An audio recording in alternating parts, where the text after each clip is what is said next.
আমাদের রাজ্যের নবনির্বাচিত মুখ্যমন্ত্রী শুভেন্দু অধিকারী বেশ কিছু নির্দেশিকা জারি করেছেন একেবারে সকল রাজ্যবাসীর জন্য। চলুন দেখে নিই একেবারে সরাসরি কি কি বলেছেন তিনি প্রত্যেকের উদ্দেশ্যে, একেবারে দেখে নেব সেই বিষয়টি।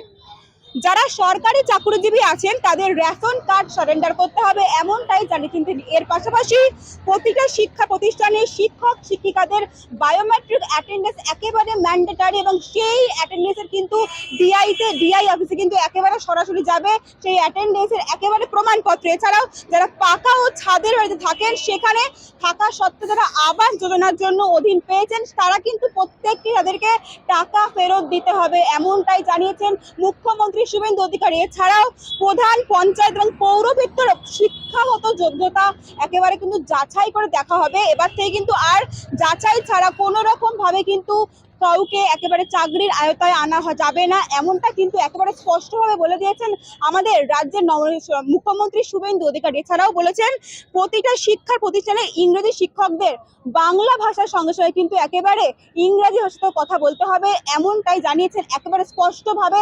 আমাদের রাজ্যের যে নতুন সরকার গড়ল, সেই সরকারের বিজেপির আমলের যে একেবারে মুখ্যমন্ত্রী শুভেন্দু অধিকারী, এমনটাই কিন্তু একেবারে সরাসরি স্পষ্টভাবে প্রত্যেকটি রাজ্যবাসীর উদ্দেশ্যে একই নিয়ম বেঁধে দিয়েছেন, এমনটাই আমরা দেখে নিয়েছি। ক্যামেরা সঞ্জুর সঙ্গে সিঞ্চিতা, বাংলার কণ্ঠ, কলকাতা।